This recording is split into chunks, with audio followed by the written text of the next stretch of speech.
more scenarios. Does everybody know when I say WC, I mean wheelchair?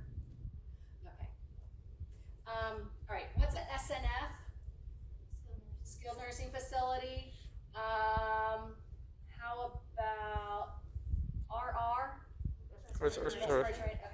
I have abbreviations in there, so I just don't want you guys getting the questions wrong because you didn't not getting the answers right because you didn't understand the question. I usually have somebody come up and like ask me, what does this stand for? I'm like, wheelchair. Or RW? Rolling walker. There you go, rolling walker. All right. Signs of cardiac issues.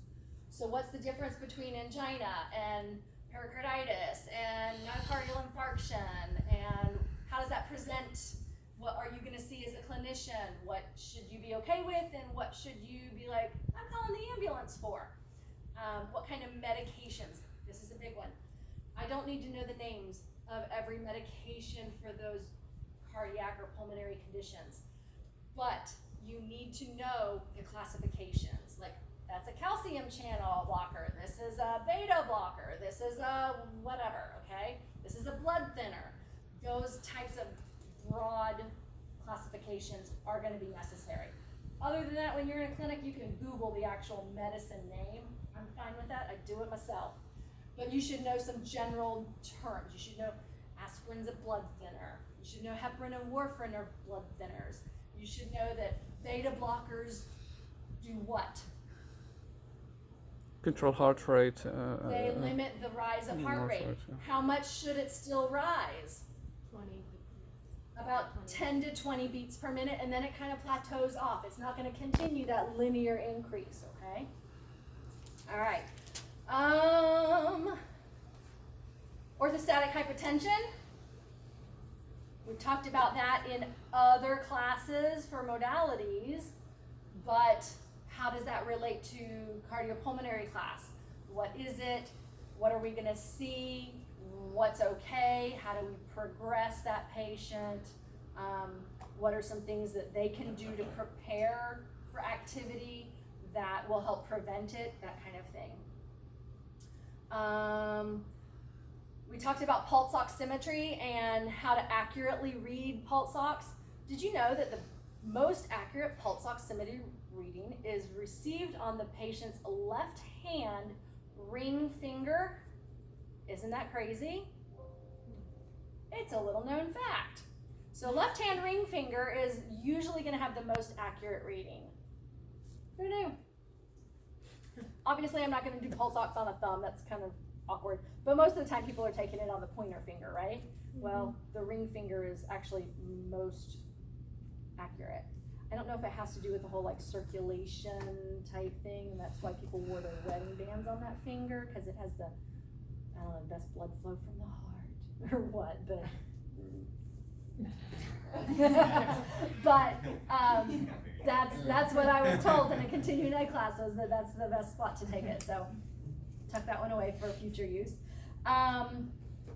We talked about a lot of medical equipment last week. I put you to sleep talking about different types of things that could be attached to your patient and how you should come into the room and make some clinical judgments immediately, what you should be looking for right off the bat, what some of those things are that could be attached to your patient, which things need to stay above the insertion site, which things need to stay below the insertion site, and why those might be.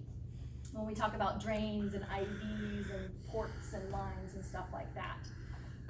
We talked about some cardiac stress testing, about how you can have like maximal or submaximal stress testing, how sometimes they'll get like oxygenation, how much air you're moving, to be able to have an accurate monitor of that type of stuff.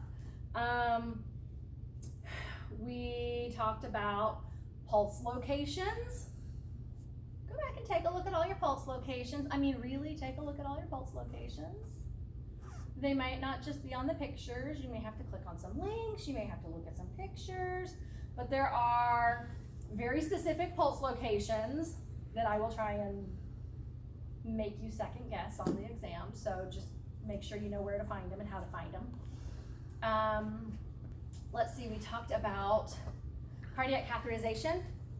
Ooh, okay, so we listened to the banjo, no we didn't in here, but you should have listened to the banjo music Mayo Clinic cardiac catheterization video that's in your PowerPoint from lecture 3B maybe, from last week, and how you can have a catheterization done two ways now. So way number one is through the femoral artery, right?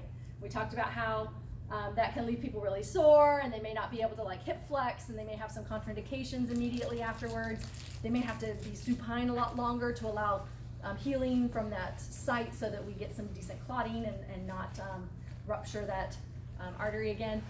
But also how they now have alternative options through the radial artery. I actually just had my neighbor down the street have to have that done this week, and it didn't go so well through here, so they had to go through here, so now he's really sore. But how that's an option for some patients of certain size and stature, and people that have certain conditions versus maybe have had multiple catheterizations being done. All your muscles for expiration and inspiration, active and passive, gotta know all of those.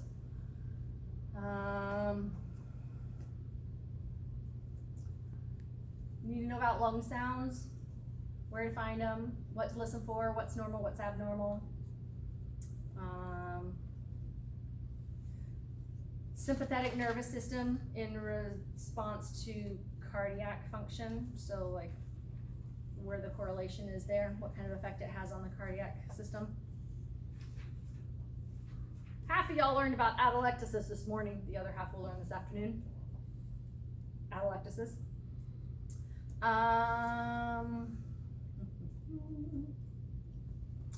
Age predicted max heart rate. Can everybody do that calculation? Okay. I'm not going to let you use calculators, so I hope you're good with pen and paper subtraction.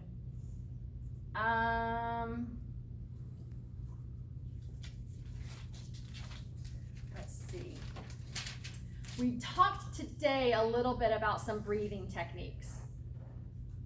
I'm going to go on the record right now. Some of them we've talked about, some of them we've really worked on. So can everybody show me pursed lipped breathing? In through your nose, out through your lips. Okay? And when we would use that, typically it's to slow down our breathing rate, prevent hyperventilation, things of that nature. We haven't really gone into some of the other types of breathing, like active cycle breathing or segmental breathing. We've talked about diaphragmatic breathing, how to kind of engage our patient to be able to use their diaphragm. We turned some of you guys into all of you into Superman, leaning on somebody to help kind of get that stomach assistance for that deep breath. We haven't talked about glossopharyngeal breathing yet, but you're gonna see that term on your exam. You may have seen it in some of your reading before. You may want to read up on that a little bit. We took a pneumonia quiz today, so there's some pneumonia stuff on here. We saw some awesome videos today on flail chest, so you need to know about flail chest stuff. What's Lasix? This is another one of those like, know the term. What's Lasix? It's a water pill. What do we use a water pill for? I'm sorry, I can't really hear. To reduce swelling and edema and. Yes. So you don't have to know what that water pill is called. The general term is Lasix, but it's to help with that fluid retention and to help equalize what's outside of the cells versus what's inside of the bloodstream. Let's see. We learned about different lines like peripheral lines and central lines and arterial lines and all that kind of stuff, so make sure you know what those are because you're going to see them on here. Which nerve innervates the diaphragm? schizophrenic. Where's it come from? C3, C4, C5. Correct. And so if we have a spinal cord injury that happens at C4, are they going to need a ventilator? Yes. Yeah. So if it happens at C4, they're only getting the tiniest little bit from C3. They may be able to breathe on their own, but if it's at C4 below, they're definitely going to need ventilatory assistance, okay?